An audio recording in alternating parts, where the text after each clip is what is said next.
I'm BugeyeBob, and I'm on a mission to resurrect this 1958 Austin Healey Mark I Sprite from this to this so it doesn't end up in this. Take it all. Take it all on. All right, BugeyeBob here. Let's talk a little bit about why I'm doing some certain things the way I'm doing them on the car. And we'll wait for the fucking airplane to fly over. That's not, I'm pretty sure that's not the Blue Angels. That sounds like somebody else. Not sure what. Maybe it is, I don't know. Anyways. So, one of the comments that I get frequently from all sorts of different people is, well, what you should do is you should take and have that car acid dipped. You got to get it acid dipped. That's the only way you'll find where all the rust is and get all the rust taken off of it. And then somebody else will say, no, you don't want to acid dip because that just leaves a bunch of acid inside of places you can't get at. And so what you really want to do is you want to have it blasted. You want to have it sand blasted, bead blasted, water blasted, what the hell ever else. And then somebody else will come along and say, no, you don't want to have it blasted because blasted puts a lot of stress in the metal and it will bend the metal, and so you don't want to blast it. You want to yada, yada, yada, yada, yada. Back and forth, back and forth, back and forth. I appreciate all of those comments and suggestions. I'm going to explain why I am not going to have it acid dipped and why I am not going to pay somebody else to sandblast it. Rule number one, this car in prime condition, absolute concourse condition, with everything original or as original as is possible to do, and the immaculate condition and prime paint and everything else is worth maybe $35,000. This isn't a 1971 440 Magnum Dodge Charger with certain combination of accessories that mean that there are only one of it in the world and it's worth over $1 million. If that was the case, then what would they do? Would they acid dip it? Maybe. Would they sandblast it? Maybe. But even in those instances, sometimes they wouldn't. So when I looked into having it acid dipped, first off, the only acid dipper I could find was in southern Florida, which is about 250 to 400 miles away. I don't remember exactly. And it would have required taking it down there and leaving it for anywhere from 2 weeks to 6 weeks, and then being not really sure what I was going to be left with when it came back. And the cost to take it down there was going to be probably in the range of $500 to $1,000. The cost to bring it back, $500 to $1,000. And then the cost to dip it was like another $2,000, which meant I'm going to be pumping $3,000 to $5,000 into a vehicle that honestly it's not worth spending that much money on. So that kind of put the acid dip out of the picture. Then it was, well, what will it cost to get it blasted, sandblasted? And a little bit of checking suggested that that was right around the $1,000 range and would be 1 to 2 weeks in time to get it done. And I'm on a very limited budget.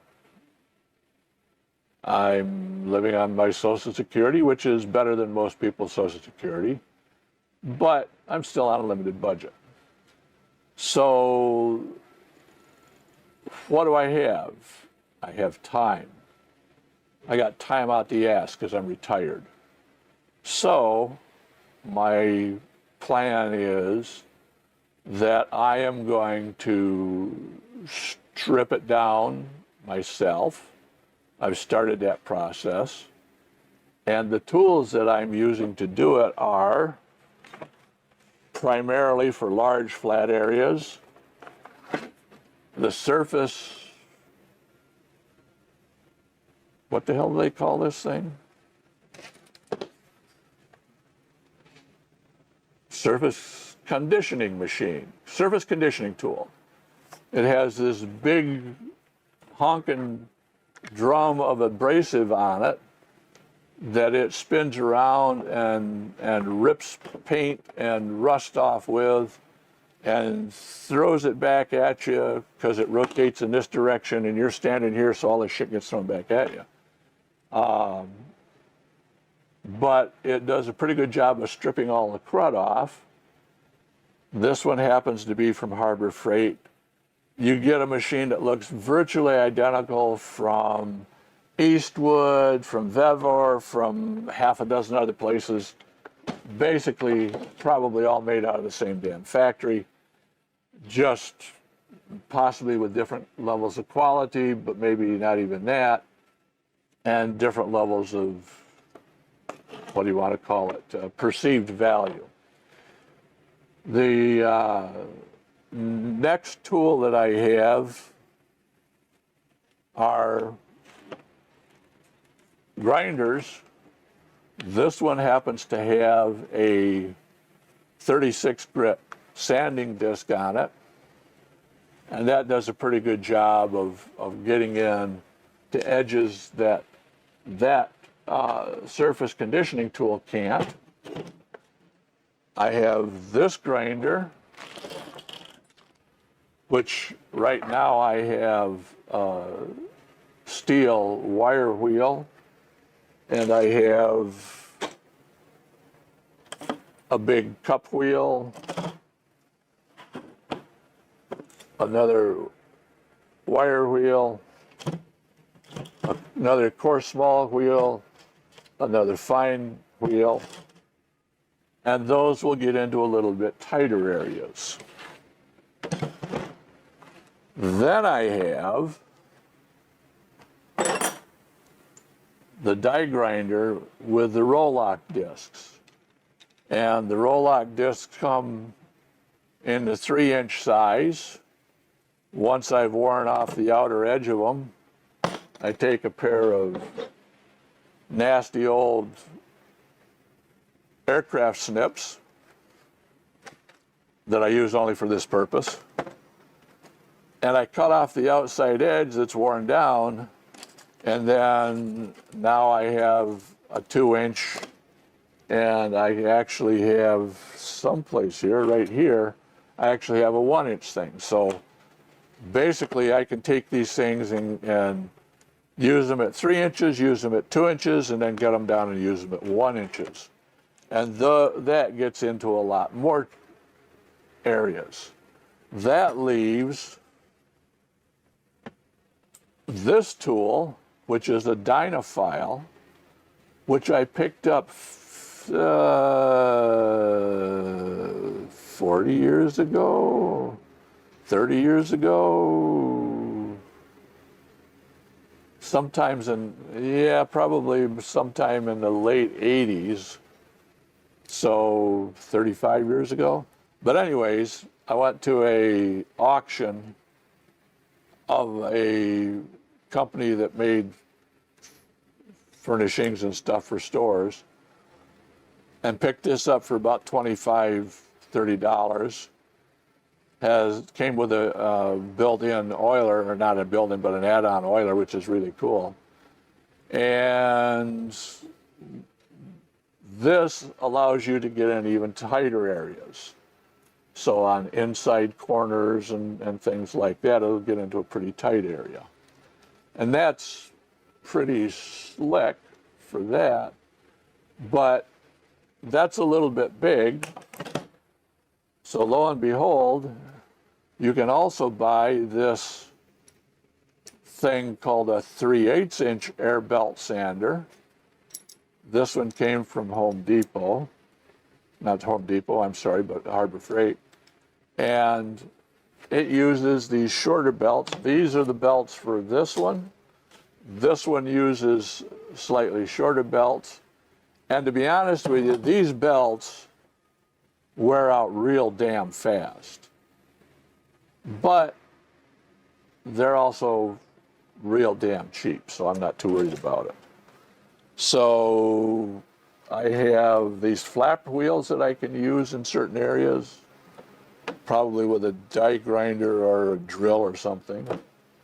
I have these type of flap wheels here called a flap disc that will fit on either of the two grinders. They make these flap discs for the air tool also in a roll lock form. So that gets me all down pretty close. Then it becomes an issue of, well, what do you do when it's right in the corner and you can't get it with any of this stuff, or it's a rust pit that you want to get down to the bottom of so that you stop the rust in? Well, then it becomes one of these tools. This is a small portable sandblast unit.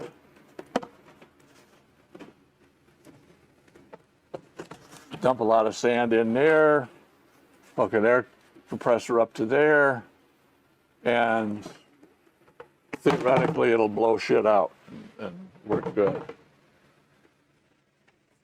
And I got this small handheld unit, which may or may not be easier to get up into areas with, but probably because of the fact that I've got flow here will be easier to use because it's not trying to suck through 15 feet of hose.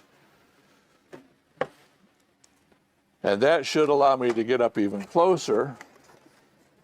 And then for some really fine stuff, I have this unit, which is called, what is it called? A sandblaster gun kit. Yeah, okay, fine, whatever. But the beauty of this puppy is, if I want to sandblast just like, the small little area inside of a spot, for instance, if I am spot welding, we're going to pretend that these are two pieces of metal. If I wanted to not spot weld, that's not the term I want, plug weld. Let's suppose that these are two pieces of metal and I want to put a plug weld in here, but this piece here, the bottom piece, has paint and stuff on it. I can take this, stick it in there, and use it to plug weld and capture almost all of the sand that comes shooting out because it'll just fall back down into the bag and I can reuse it. And strip the paint off in one tiny little area. And this has a thing that allows you to run it. Sure it does. You can run it along a surface like this. You can run it along an inside corner like this. If that's an inside corner, it'll run along in there. You can do an outside corner like this.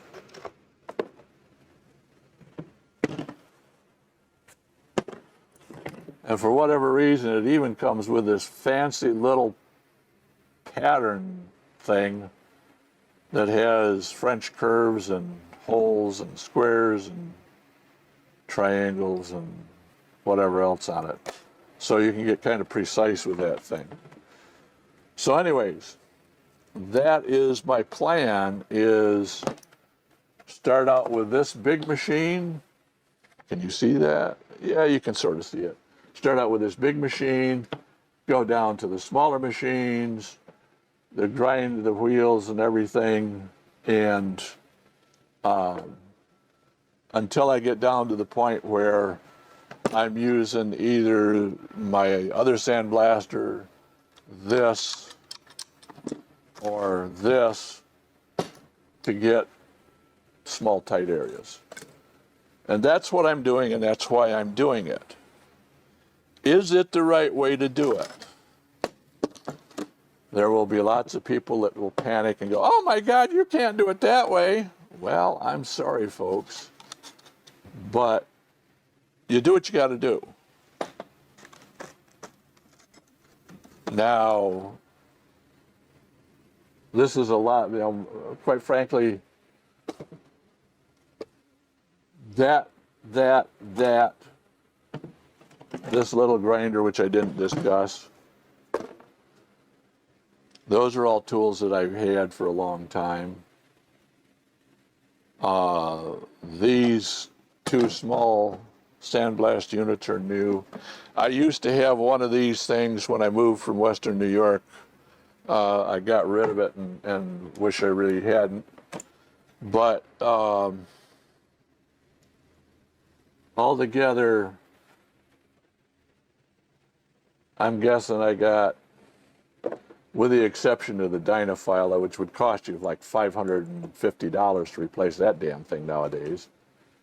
But in all of the rest of them, I've got maybe $400 involved in cost, which is a lot of money. And maybe I could have found someone that would have done the car for $400, but I'm not sure that I would have trusted a $400 sandblast job. And most of this stuff I'm still going to need anyways for grinding down welds, cleaning off slag from welds, rust, whatever else. So that's kind of what I'm doing and how I'm planning on doing it. Some of this I have tested out already. The only thing that I haven't done yet is the sandblasting. Now, I'm going to freak out people to all hell, because years ago I did sandblasting on a trailer that I restored for a boat, a teeny trailer, and I used playground sand to sandblast with. And everybody goes, oh my God, you can't use playground sand. Playground sand has silica in it and you'll get silicosis from it. True. So what do they recommend you use now? You should use glass particle sand to sandblast with. You should use that. And my mind went, wait a fucking minute. What is glass made out of? Silica sand. What's playground sand? Silica sand. So really, it isn't an issue of which sand you're using. It's an issue of what the hell are you doing to protect your lungs. And that is where this unit comes in. Now, many years ago, I had a 3M unit that provided forced air, had HEPA filters on it, and I was out sandblasting with it in 95-degree temperatures, sweating my ass off in southwestern New York. Well, you know what?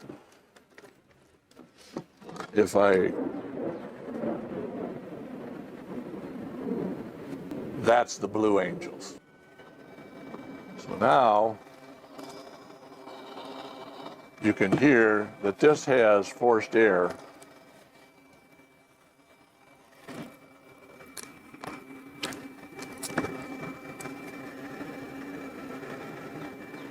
Definitely need to tighten this down a little bit, but it is kind of nice because you get cool air blowing through it. It's filtered air. It's got a damn filter on it, so I'm not going to get that friggin' dust in my lungs. So no matter, boy, that actually felt a whole hell of a lot better when I had that on. That was kind of cooling. So anyways, and there's a belt that allows me to mount that power pack on the back.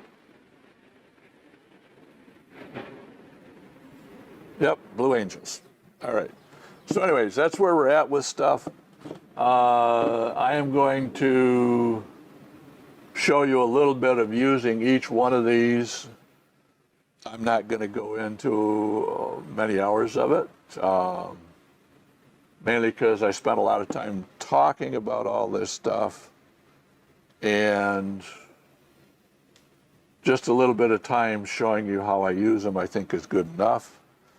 Is this the right way to do it in your project? You do you.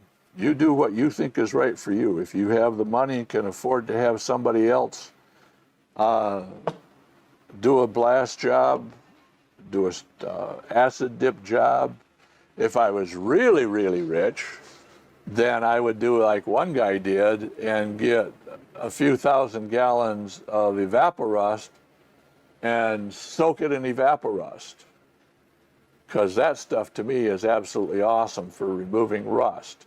It's safe, it's not like an acid. You can put your hand into the evaporust tank and grab a part and pull it out, and you know, once all the crud's eaten off it, you can rinse it off and rinse it off your hand, and it's not going to cause your hand any distress. I've never had an allergic reaction to it or anything. It doesn't smell nice. It feels a little slippery and greasy, but I don't care about that. It's supposedly safe enough that you could spray it on your lawn and it wouldn't kill the grass, it wouldn't pollute supposedly you can pour it down the drain and it will not have a negative effect on the environment or a sewer system or a septic tank or anything else. Don't quote me on that, but that's what I have read and been told. Proper way to dispose of it. I think it's got ferric chloride or something like that in it, which is, somebody told me one time that the stuff that's in it is pretty much what they put on lawns if the lawns aren't getting enough iron, and I'm like, yeah, whatever, doesn't make sense to me. But anyways, that's the whole point of it to me, is that it's fairly safe to use. First up, the surface conditioning tool. The thing is heavy. It's a bit of a pain in the ass to use, but if you can lean it against the part you're doing, that helps. You're going to hold it and let it spin up first.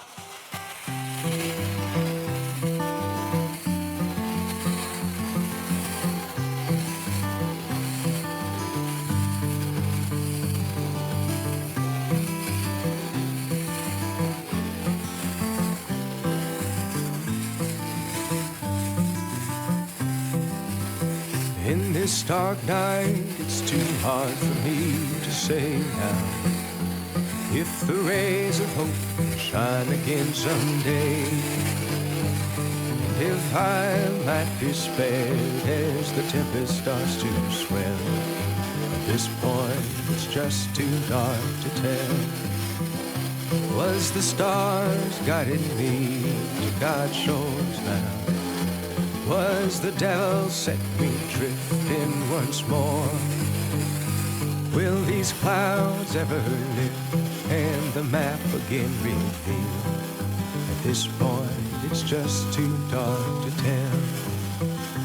If these green-eyed blues would lighten up, if my nature would shake this wicked spell, if this midnight sky would brighten up, if my ears could hear a voice saying, all will be well, then all is well, all is well.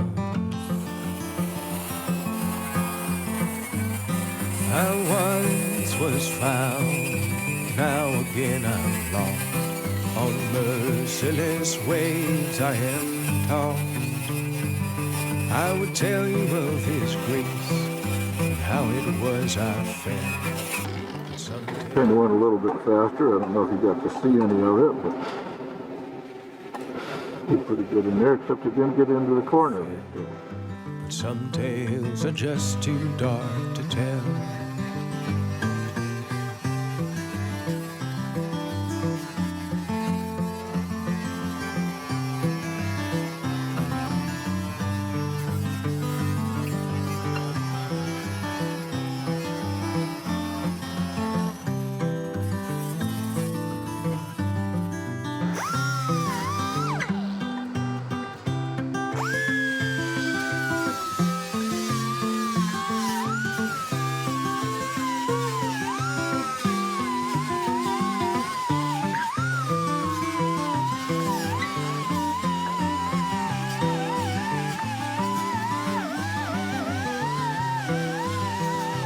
If these green-eyed blues would lighten up, if my nature would shake this wicked spell, if this midnight sky would brighten up, if my ears could hear a voice saying, all will be well, then all is well, all is well. Well, that works a hell of a lot better than the big one does. I once was found, now again I'm lost on merciless waves. The hell of it, let's see how the little guns do. I would tell you of His grace and how it was I fell, but some tales are just too dark to tell.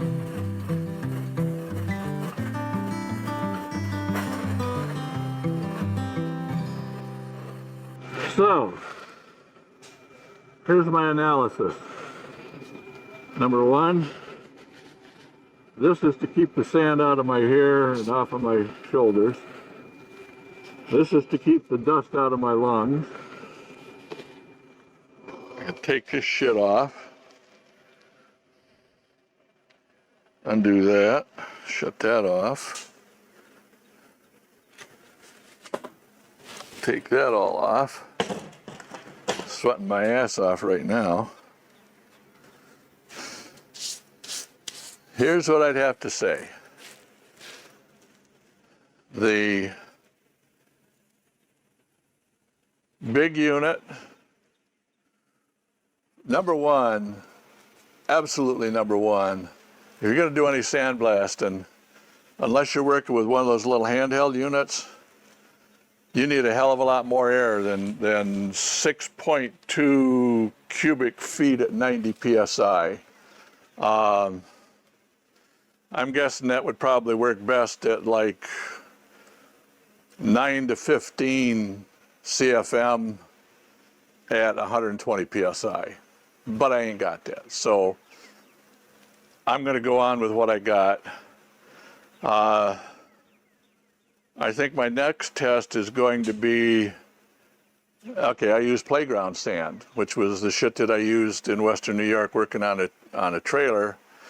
It's about 50 grit, something like that.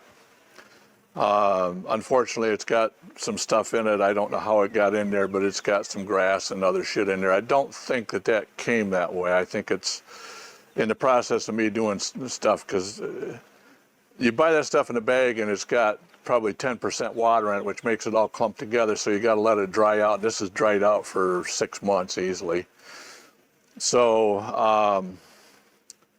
But I've got a 50-pound bucket of glass for blasting, which is what I will try next. But that's probably going to happen. It's not going to happen right now, because right now I am hot as hell, uncomfortable as all hell, soaked to the skin with sweat, and want desperately to get the hell out of these things. Don't know if I told you before, but I'm sort of claustrophobic. Not real bad. And quite honestly, not real bad, and quite honestly, with the air blowing in through that filter, it didn't really affect me. I was able to work with that quite well. There were a couple of times where I tried to take a deep breath in, and for whatever reason, the flapper valves locked up on the damn thing. I couldn't breathe in or breathe out. I don't know what caused that, and I don't care what caused it, because it was kind of like breathe out, breathe in again, and you're fine. So it's just a split second where the thing locked up. Is it the best? No, it's probably definitely not the best. If I had infinite amount of money, I would buy one of those $1,200 3M units and breathe happily ever after. So that's where we're at so far with this testing. Quite frankly, the only thing that I'm dissatisfied with is how much sand came out of the nozzle at one time with the big unit. The little units, to me, did great. They pumped sand out real fast. The problem is they don't hold hardly any sand. I mean, one of them holds maybe, I don't know, a cup and a half of sand. And the other one holds, I'm guessing, 3 cups of sand, which is not much. But they were very proficient for the amount of time that they had sand flowing to them. So now I did try setting the container for the big sand unit, that 50-pound container. I tried setting that up on the car to where it wasn't fighting 5-6 feet of gravity. Honestly, I'm not sure that helped a lot. There are 2 holes in the inlet for the sand. The nozzle where it comes out of the container, like so, and you slide the rubber hose over it, there's 2 holes drilled in that. Now, my suspicion is that those are for metering how much sand comes out at one time. The problem is that getting the hose up exactly where you want it on there, obviously if you're running some slightly damp sand, then having a little bit of air come through with it is probably helpful also. A pressure pot would be a hell of a lot better, but quite frankly, I think the pressure pots are in the hundreds of dollars range, so that's out of my budget. So I will test this out again tomorrow with some blasting glass and see if that works better. It might. I mean, the blasting glass is going to be filtered a lot better than the playground sand that I ran through a sieve and got all the big pieces of crap out, but there was still some stuff in there. Brand new container of blasting glass grit. And what do I find on top? Bug bits and pieces. Well, it's just damn wonderful. I've been through about, 4 hours maybe of sandblasting.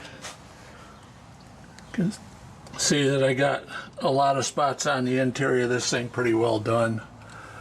Got a lot yet to do.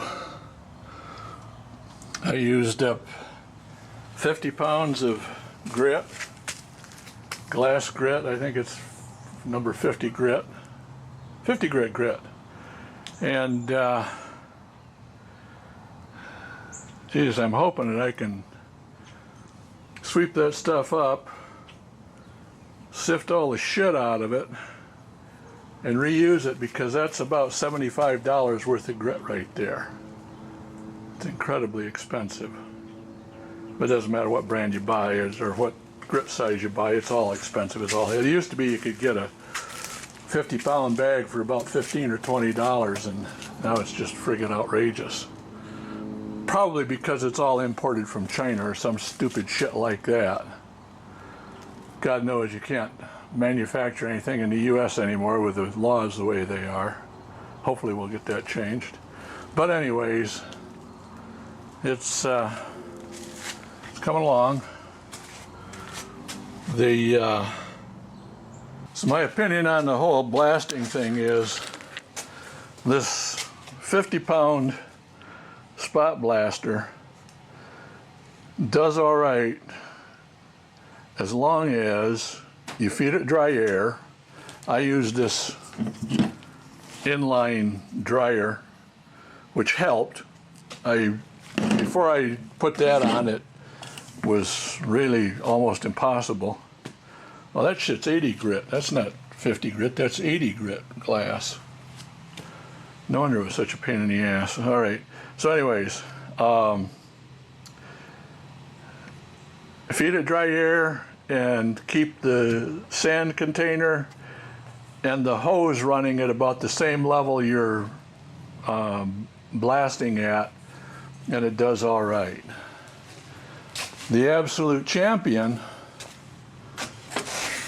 is this unit here.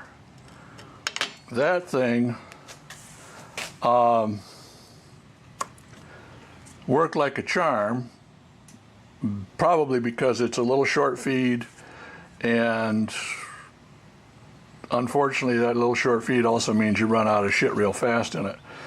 But that really stripped stuff off good. This little unit doesn't hold hardly anything, and it's great for little tiny spots, you know, like if you want to clean off the area where you're getting set to do a plug weld. Yeah, that'll work good for that. Probably better than any of these other ones, but that's about it. So, taking a look at what I did.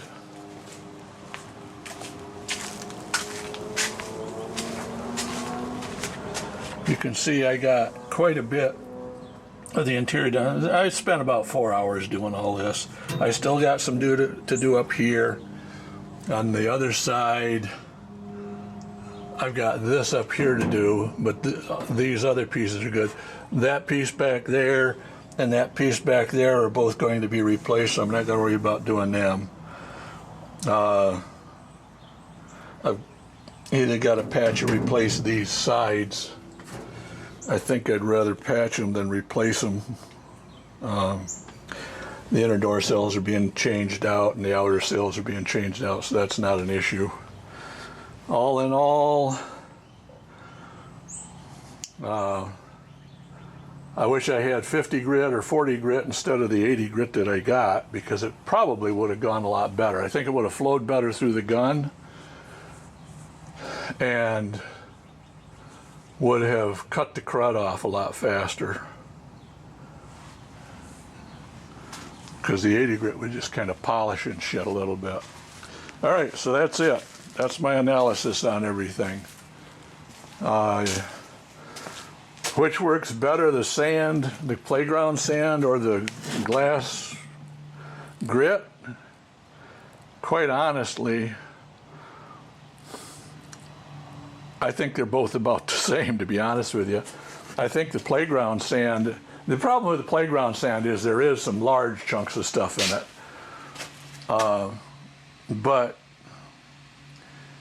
And it has to be dried out because it's always wet when you get it. But everybody says, oh, you got to use the glass bead because otherwise you'll get silicosis. Well, you wear a damn good mask first off, no matter which one you use.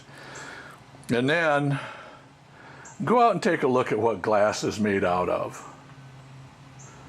It's made out of silica sand. So the sand that goes in, that I'm using in the sandblaster, is what they use to make the glass that the recycled glass comes from. So I don't know. Let your conscience be your guide. You do what you think is best for you, and carry on from there. Oh, it's this ground glass is made in India.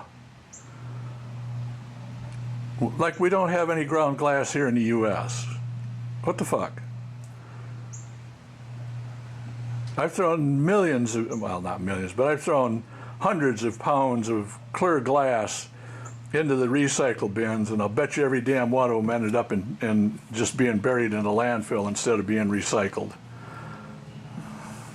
So that's that. All right, folks, that's enough of my ranting. One final thing I'll say about the ground glass. Compare the footage where I was using the playground sand to the footage where I was using the ground glass. Maybe I'm wrong, but it looked to me like the ground glass was creating just a shitload more dust, real fine, super powdery dust than the playground sand did. We'll have to take a look at that in the footage. One final bit of update here. These are the grits that I've tested. This is the playground sand I was using, and I'm guessing that's somewhere in the 60 to 80 grit range. I also, now this is about $5-6 for a 50-pound bag. This is the glass that I was using that supposedly is 80 grit. This is about $75 for a 50-pound bucket. I also found at Tractor Supply, they had blasting grit, and this grit, two types of it, is coal slag.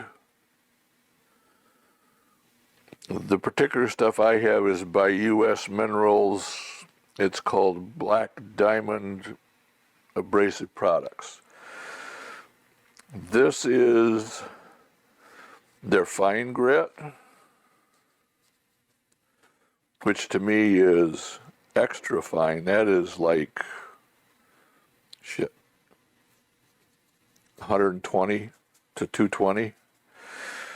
This is their medium grit. Now to me, I would call that coarse grit. It's actually got pieces of crud in here that are, hell, that thing right there is almost a 1/4 inch in diameter. All these damn, there's some long rods and God only knows what in there. This stuff supposedly has less than 1% of silaceous or silica materials in it for both of these two. So if you're worried about that. Now, this stuff here, the commercial blasting grit that I was used to was something more in the range of this here, which would be like 40 grit, 50 grit. The problem with this stuff is because of these big honking pieces and stuff, it doesn't flow worth a damn through this pipe. This is the hose that came with the blaster. And they sent it with a 15-foot hose. This shit plugs it up. This stuff here, it does sort of all right with, But I went and made a change, and I will show you that right now. Now, this unit came with a 15-foot hose. I have cut that off to where it's now roughly 6 foot long. And I did a test with it, and let me tell you, that sucker now pumps out grit. I did the test with the fine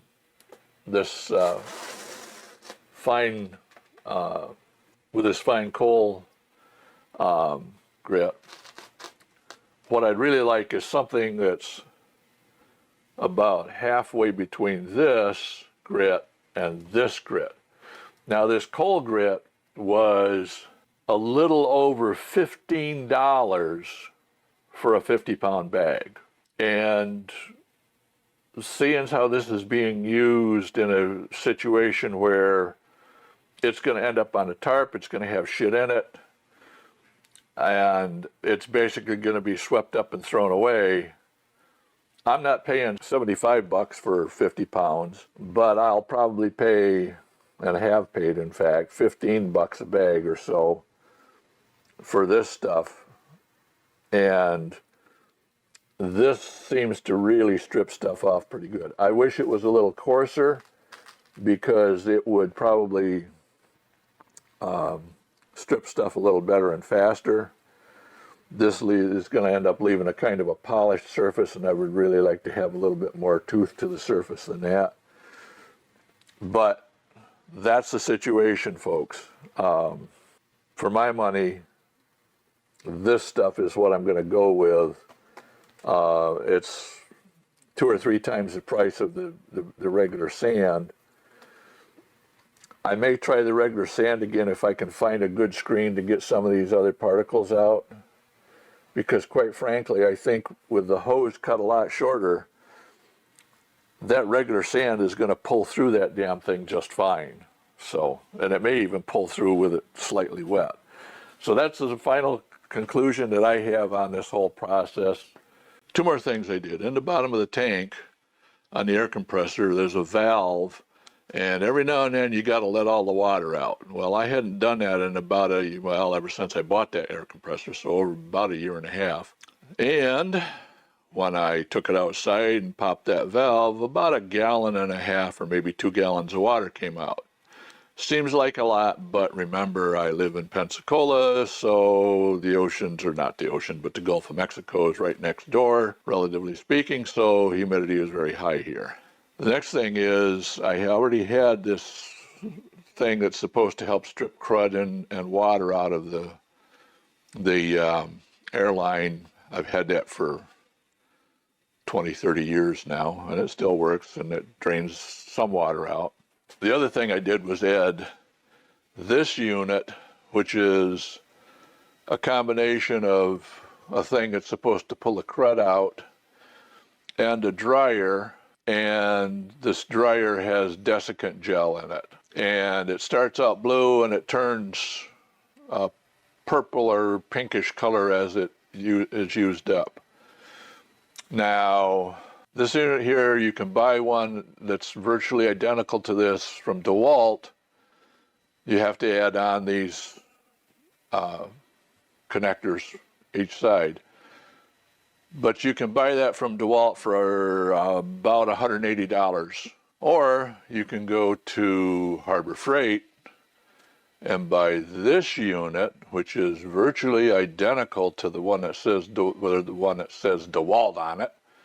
And that was $70. So your choice. One thing I've noticed is this is already starting to turn pink. I had this thing on just a short period of time. So I suspect what's really needed is like a huge thing for pulling the moisture out of the air. But that will help, which means I don't have a lot of water blowing out with the sand and droplets and causing problems that way. Well, folks, that's it for this episode of BugeyeBob. I really appreciate you watching and hope that, like me, you've learned a few things to do or maybe not to do in this episode.